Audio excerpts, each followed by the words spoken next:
Bueno, vamos a arrancar, por supuesto, ya lo dijimos tantas veces, acerca de lo decisivo que era todo lo que se jugaba de alguna manera y se juega en estas elecciones, y ayer, bueno, hubo un paso fundamental del cual vamos a estar hablando en un rato nomás, acá desde Radio La Hormiga, pero hoy muy temprano nomás arrancamos con invitados en nuestro primer bloque, y estamos con Leandro Tavares.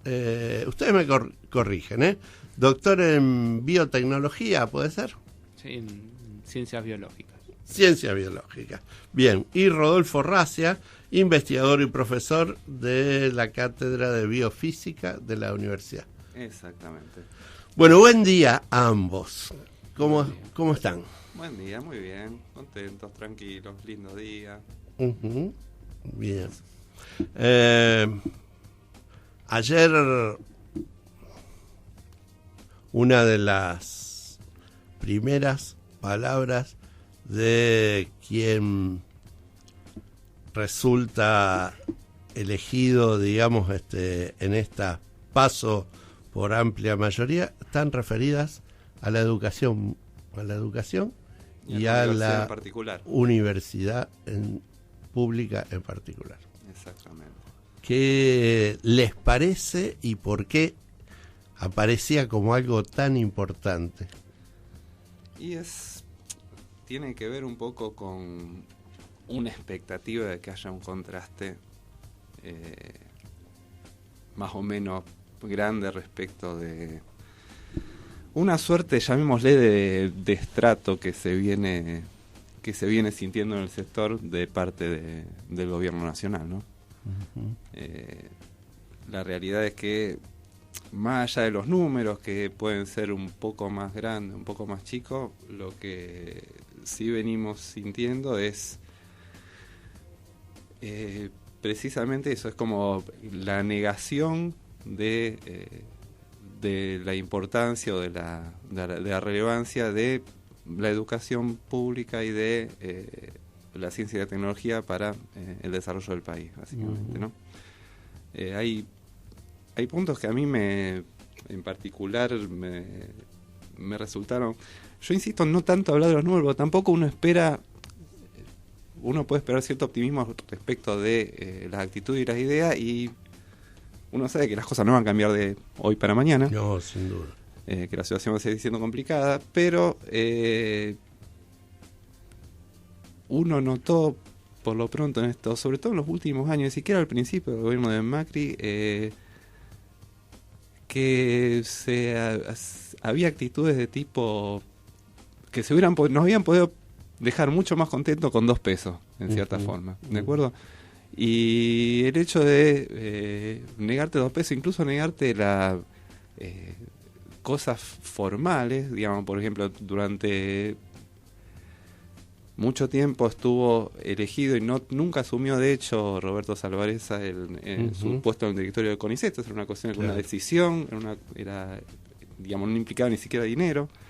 La asunción de los 2 últimos directores, bueno, Alberto Combli, el otro por nuestro lado, yo no me acuerdo del nombre del otro muchacho que va por las ciencias sociales, se demoró un montón, y eran cosas que vos decís, ¿por qué no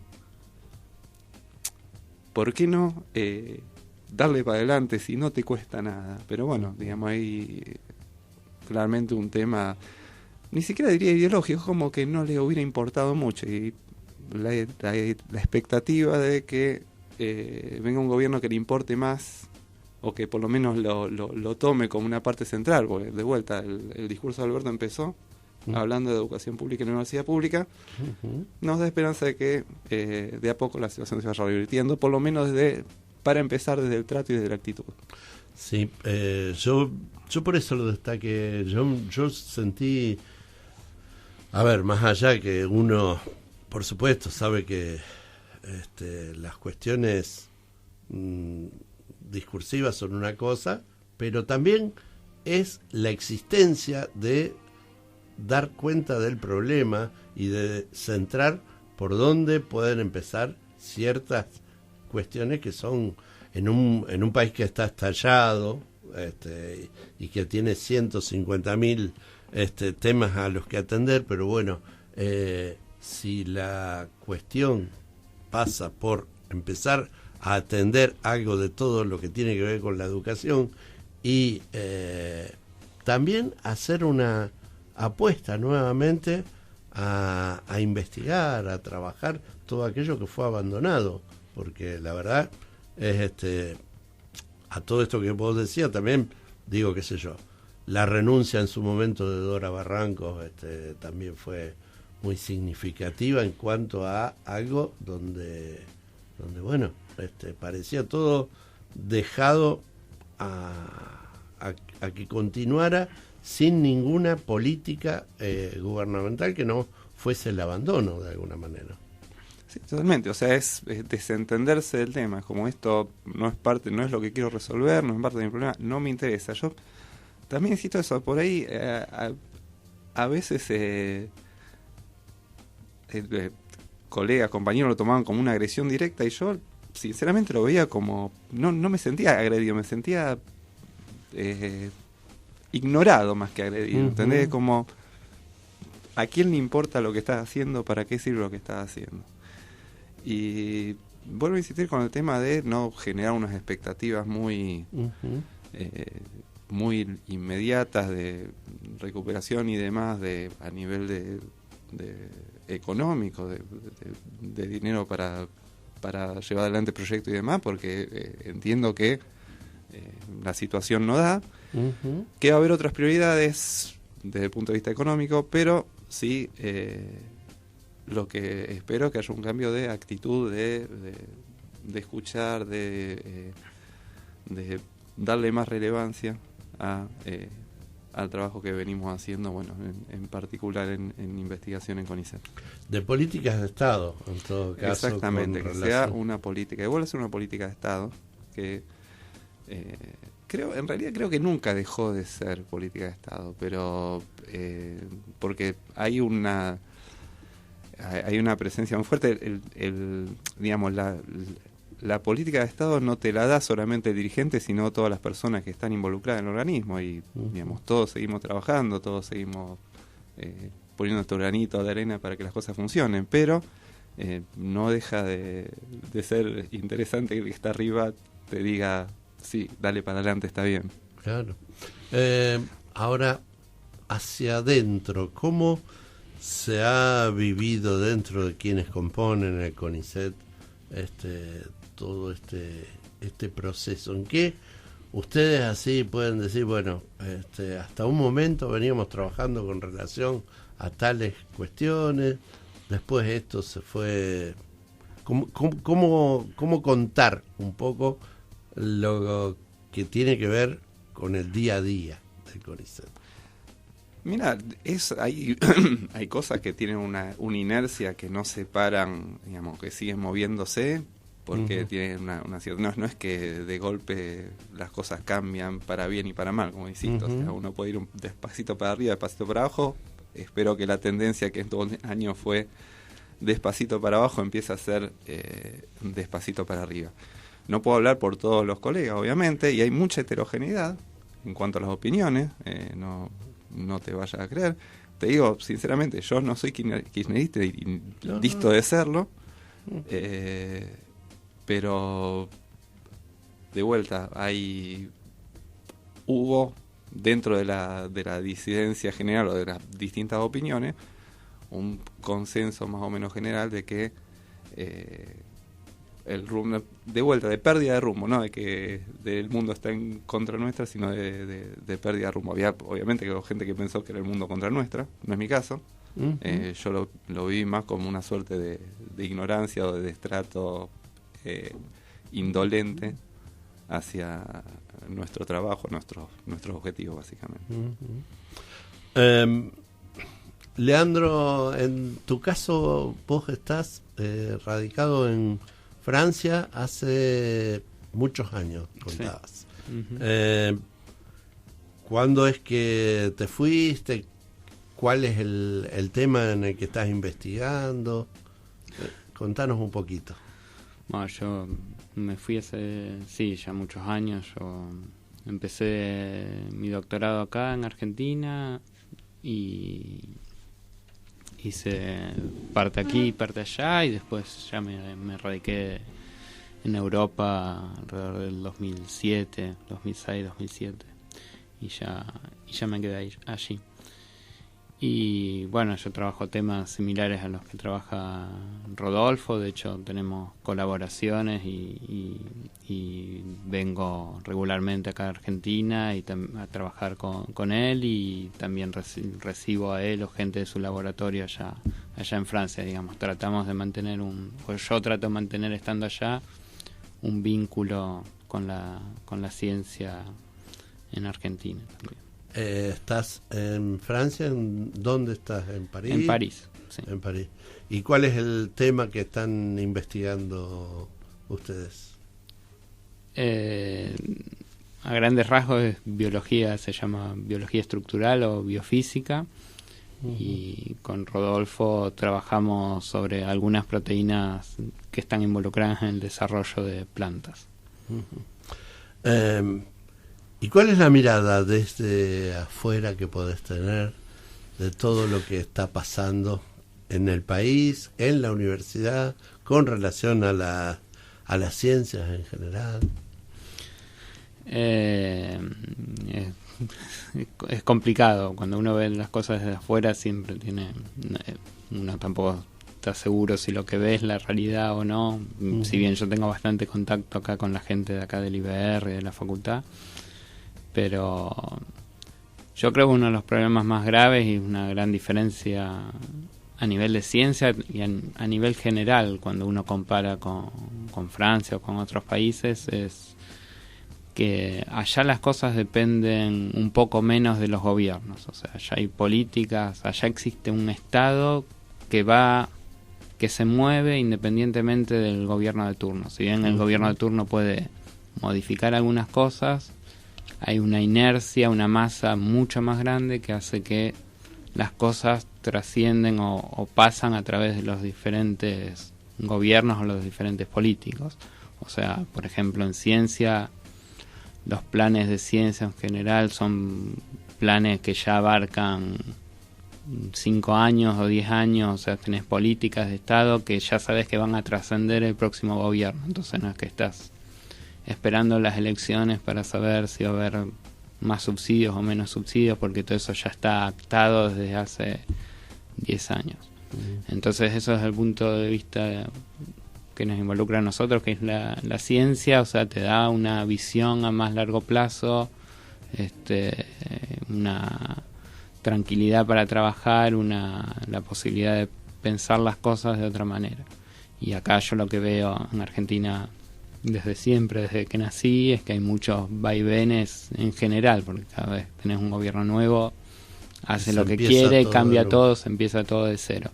Y eso en particular no es bueno para nadie, en particular en nuestro caso para la ciencia es muy malo, porque la ciencia, las cosas que uno hace no duran 1 año, 2 años, 3 años. Uno tiene que tener una visión a lo mejor a 10 años o a 20 años para lograr hacer algo que sirva. Si vos tenés que arrancar todo de nuevo cada 2 años, es muy difícil. Pero además yo lo pensaba, bueno, esto con ambos hablándolo, desde ese lugar de alguna manera estratégico que ha tenido Argentina dentro del contexto latinoamericano también, con sus universidades y con el desarrollo de la ciencia, que en algún momento fue importante y que en los últimos años parece haber sido más dejado de lado.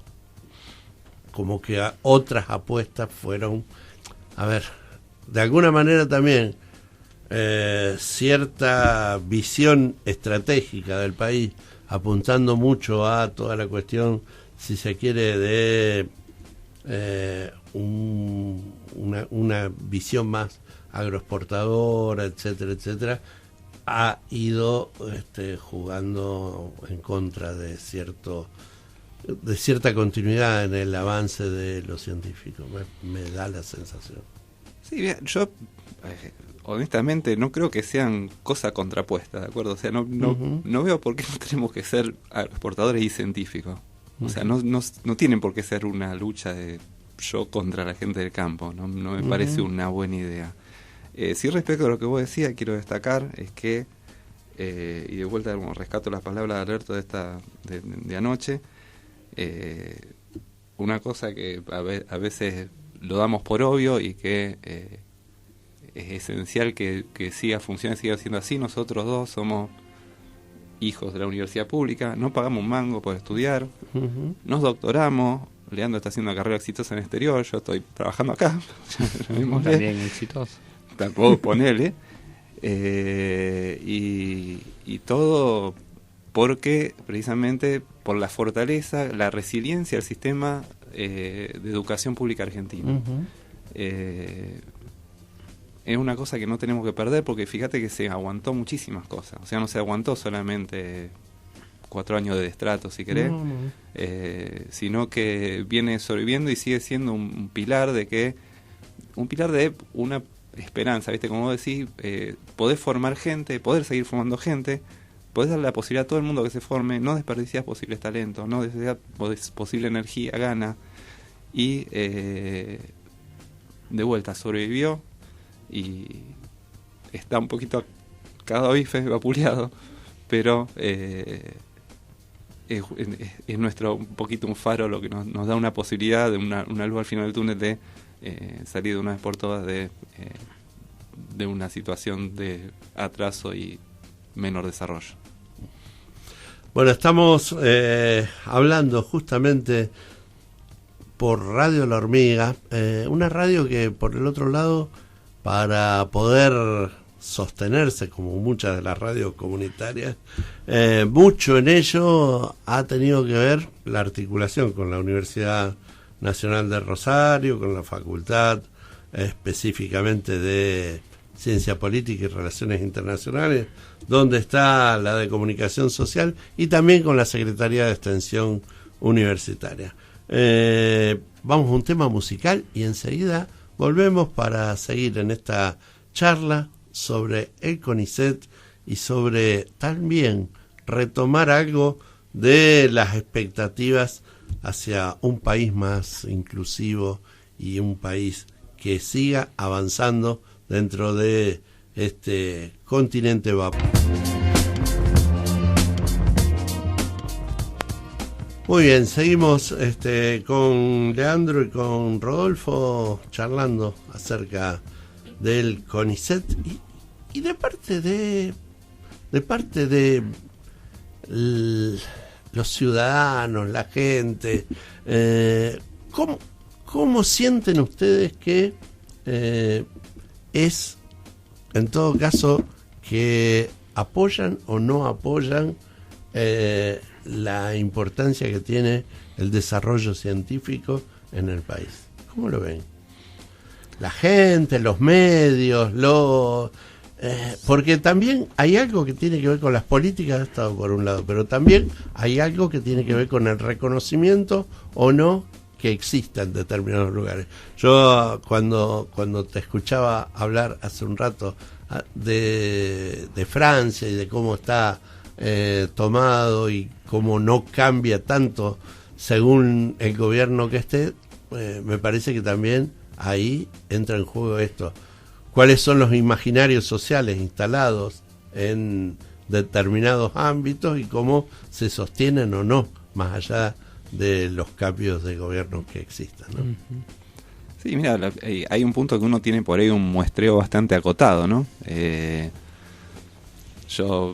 La gente, uno se mueve en círculos donde en particular este trabajo está, llamémosle, bien visto, está se lo valora, ¿entendés? Pero no sé qué es lo que pasa con no te puedo decir objetivamente lo que pasa con el público en general. Sí, también vi pues yo tengo mis cuentas de Twitter que la uso mucho, realmente no hace más o menos 7, 8 años que no leo más los diarios directamente. Leo mis cuentas de Twitter y tengo así como, lo uso como sonditas de un montón de usuarios, que son sondas de ver lo que pasa alrededor. Ajá. Y sí vi gente que, digamos, los ataques, digamos, que se prendió en los ataques un poco absurdos que se incentivaron, creo, también desde el gobierno ahora saliente, creo, contra la idea de la investigación en ciencia, tecnología y sobre todo en ciencias sociales. Tuve que salir a defender, digamos, responder tweets agresivos y demás. Un momento, después me aburrí, pero veo que también se genera una suerte de polarización absurda en ese sentido. Yo imagino que todas las personas o sea, en el momento en que las personas entienden de qué va lo que hacemos, mínimamente, no te voy a decir que van a dar un apoyo abierto, pero mínimamente no van a estar en contra. El problema es que por ahí se desinforma y eso hace que la gente piense cosas que no son, ¿de acuerdo? O sea, uno sabe porque tiene una formación que una investigación sobre el Rey León no es absurda, y que tiene un fundamento y una relación de series y tiene una importancia en cuanto a la descripción de la sociedad que lo genera y la sociedad que lo absorbe. Y cuando lo ves como título de investigación con CONICET, una persona que no tiene idea, o sea, no está formada en eso, le parece una pavada. Y bueno, tenemos que un poco salir a desmentir eso o a revalorizar eso. Esto de alguna manera también tiene que ver cuando ciertas concepciones acerca del pensamiento crítico son de alguna manera negadas o vapuleadas también desde quienes estarían, digamos, como para trabajar y fomentar algo de eso. Totalmente, sí, cuando se ningunea de vuelta la importancia de la creación y de la libertad de pensamiento, ¿no? Y volviendo a esto de cómo, digamos, en otros continentes, en otros lugares, digamos, ¿cuál es la relación de los científicos allá en Francia, por ejemplo, con relación a los medios, con relación a la sociedad en su conjunto? Yo siempre entiendo lo que recién comentaba acerca de que uno a veces se mueve en micromundos, en espacios micro, pero al margen de eso hay mayores o no reconocimientos en ámbitos que hacen también a lo mediático y a también otros espacios, como por ejemplo las escuelas secundarias, ámbitos en los cuales se favorece o no que pueda haber acercamiento con los científicos. Yo creo, sí, en Francia yo creo que los científicos están muy valorados, o sea, el trabajo científico está muy valorado, uno lo ve, bueno, en los medios o qué sé yo, cuando ocurren cosas o también mismo dentro del mismo gobierno muchas veces se llama a expertos científicos a opinar de los diferentes temas, ¿no? Como a veces ocurre acá que los que opinan son opinadores y no necesariamente gente que está especializada en el tema. Y a nivel de la sociedad también está muy valorado y también me parece que en cierta forma es mucho más tangible que acá la labor de los científicos, en el sentido que como hay toda una maquinaria que hace que a la larga los desarrollos científicos, o por ahí a veces es más palpable en lo tecnológico que en otras áreas, pero bueno, en Francia también la sociología es muy importante. Todas esas cosas finalmente llegan a la sociedad de una forma o de otra, o sea, y los franceses tienen muy claro que si son una gran potencia, entre otras cosas, es también porque son una potencia científica. Generan conocimiento de áreas sociales y de áreas duras. Y y eso es lo que hace también que el país sea una potencia, no únicamente su poder bélico o su poder económico. Y eso la sociedad, creo que incluso todos los estratos de la sociedad eso lo entienden y lo valoran. O sea, ¿Y cómo siguen siendo considerados los egresados de Argentina, de las ciencias argentinas? Argentina, la educación argentina es de muy alto nivel. O sea, allá en Francia, en otros lugares de Europa, Fito también vivió en Europa un tiempo. En general los egresados de las universidades argentinas son muy valorados, y por eso hay muchos argentinos viviendo allá, gente que se ha ido en diferentes épocas difíciles de nuestro país, pero en general son personas muy formadas, que no lo digo por mí mismo, pero bueno, que les va bien, que producen bien allá, que se pueden integrar bien, muchas veces, o sea, incluso mejor formados que otras personas de universidades europeas o de las mejores universidades del mundo. Puede haber diferencias en cuanto al tipo de conocimiento que se da acá o se da allá, pero digamos, llamémosle, si fuera competitivamente, son tan competitivos como cualquier egresado de las mejores universidades del mundo, diría yo. Y dentro del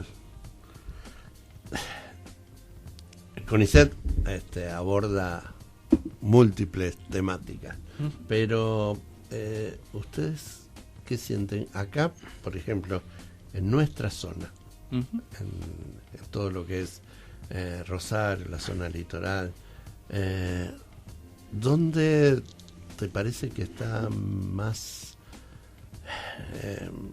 profundizados ciertos desarrollos científicos?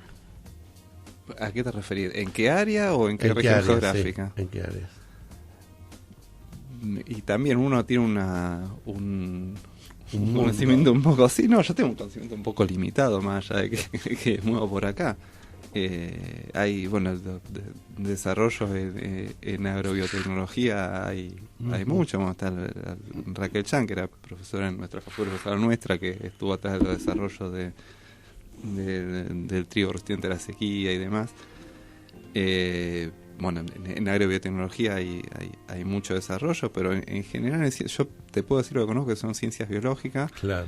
Hay muchos excelentes trabajos en microbiología, en biología estructural, en biomedicina, hay, bueno, institutos de excelencia y investigadores de excelencia en todas esas áreas.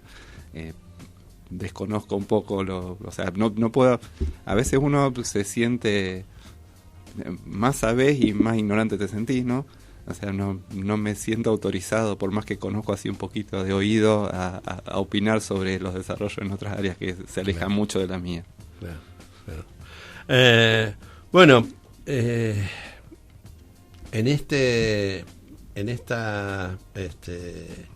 etapa entonces que se abre, ustedes tienen algunas expectativas nuevas. ¿Qué esperarían hacia adelante con este nuevo, no solamente con este nuevo gobierno, sino también con el posicionamiento? Porque se está dando también dos cosas a la vez, ¿no? Por lo menos acá en Rosario hay autoridades nuevas en la universidad, por un lado, y hay estamos ante las puertas de cambios de gobierno a nivel nacional. ¿Qué mirada esto les sugiere a ustedes? ¿Qué expectativas? En medio de un momento que ya, como dijimos, no tiene que ver solamente con lo que en lo inmediato se alcance como reconocimientos a lo mejor económicos, sino en cuanto a posicionamientos de importancia o no, como políticas o no que se le den al sector. Sí, mira, yo un poco recuperar recuperar un diálogo fructífero. Ajá. Me acuerdo que una de las cosas que más se perdió, o sea, fue estos últimos años vos leías los transcritos de las reuniones de directorio de CONICET, o lo que nos llegaba a nosotros, y empezaba diciendo: la reunión se desarrolló en un clima tenso. Entonces, un poco eso siempre era la tensión, la visión de contraposición de intereses y demás, atenta contra que se logren cosas. Entonces, por lo pronto, lo primero que quiero tener es recuperar un diálogo productivo. Y entiendo que a partir del diálogo productivo, de consensuar prioridades y demás, ir recuperando de a poco la capacidad de hacer cosas nuevas, de obtener financiamiento y de obtener el reconocimiento de las autoridades, digamos. Del punto de vista de la universidad, intuyo que va a haber una suerte de, digamos, de continuidad en cuanto al tipo a la relación con los investigadores. Bueno, por lo pronto eso fue lo que estuvimos expresando las autoridades. En eso hay una amiga mía, colega, que va a tomar ahora una parte de, bueno, hay toda una nueva división en la universidad, pero bueno, una de las partes de ciencia y técnica va a estar a su cargo. Espero que es lo que más nos toca a nosotros directamente, ¿no? Intuyo que la conozco, supongo que va a tener una labor que nos reflote un poco, nos ponga de vuelta en la mira, nos ponga de vuelta, nos revalorice de nuevo nuestro trabajo dentro de la universidad, o sea, como institutos mixtos de CONICET Universidad. ¿Vos tenés alguna mirada, alguna expectativa, aún teniendo en cuenta esta distancia? ¿Cada cuánto venís a Argentina? Y vengo mínimo una vez por año, a veces un poco más. Como dije antes, tenemos colaboraciones con Rodolfo y nada, desde mi punto de vista, mi expectativa sí, como siempre, es que las cosas mejoren en Argentina. Por más que yo esté allá, siempre este es mi país y obviamente me gustaría que todo funcionase como debe funcionar. Y en particular, en mi caso, porque es lo que me concerne, bueno, espero que las políticas que tienen que ver con la cooperación internacional se vuelvan a aplicar, porque hubo varios convenios que existían para colaboraciones internacionales que no existen más, y que creo que es muy bueno. En ciencia uno no puede trabajar aislado del mundo, o sea, uno tiene que trabajar con el resto de los científicos del mundo, saber qué se hace en otros lugares, y como Rodolfo decía antes, también es muy valioso para gente de acá poder trabajar, aunque sea un tiempo afuera, para los estudiantes ir afuera, ver cómo se hacen las cosas en otros lugares, no porque sean mejor o peor, sino porque cuanto más uno ve, mejor es para su formación. Y bueno, esperaría o me gustaría que eso también, digamos, que eso se le dé la importancia que debe tener. Momento complejo también en todo lo que es Europa, con un fuerte desarrollo también de toda la perspectiva neoliberal, todo lo que acá hemos visto, y que nos llega no solamente de las movilizaciones de los chalecos amarillos, sino de todo lo que es Europa, como que está atravesando por unas instancias también muy muy difíciles. Sí, hay cosas que están complicadas allá. Como dije antes, a veces todo eso, cuando uno vive allá, como que hay una inercia que hace que las cosas cambien más lentamente. A lo mejor es peor porque a lo mejor cambian sin que uno se dé cuenta. Cuando te quisiste dar cuenta ya cambió todo. Pero bueno, hay muchas cosas que se siguen moviendo independientemente de los gobiernos Pero sí, obviamente Europa hay una situación complicada.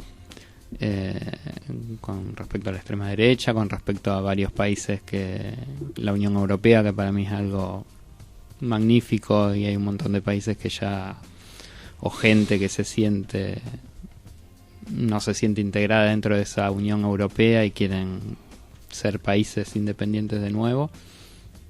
Pero bueno, no sé, veremos. Pero también con la llegada de muchos inmigrantes y con toda Obviamente. la problemática que eso trae al interior de... Sí, eso es claramente un problema. La llegada de inmigrantes es un problema, y a veces desde acá es difícil de ver o entender lo que siente la gente allá, pero sí, es siempre el miedo de que venga el de afuera y te quite lo tuyo, te quite tu trabajo, te quite tus recursos, y eso es lo que hace que suban los partidos de extrema derecha, más que nada en reacción a esa llegada de inmigrantes descontrolada, que como Europa tampoco lo toma como no lo resuelve políticamente como lo debería resolver, entonces terminás teniendo más problemas en algunos países que en otros, porque Europa no sabe cómo resolver el problema, digamos, no sabe cómo. Europa tiene capacidad para darle acogida a todos esos inmigrantes sin problemas, porque en realidad el número no es tan grande respecto a la población europea. Pero bueno, sí, eso es un gran problema. Bueno, queremos agradecerle a ambos haberse llegado esta mañana y bueno, desde ya las puertas de la radio están abiertas para otras situaciones en las que quieran acercarse, comentar cosas acerca de lo que ocurre en CONICET o en otras cuestiones. Por el otro lado estamos muy cerquita acá. Estamos acá nomás, sí. Ahora nos vamos caminando, ¿no? Sí. Así que bueno, muchas gracias por haber estado. Muchas gracias a vos por el espacio, y sí, cuando quiera estamos también dispuestos a compartir, más allá de la perspectiva general, detalles sobre las cositas que hacemos y demás. Muy bien. Bueno, gracias.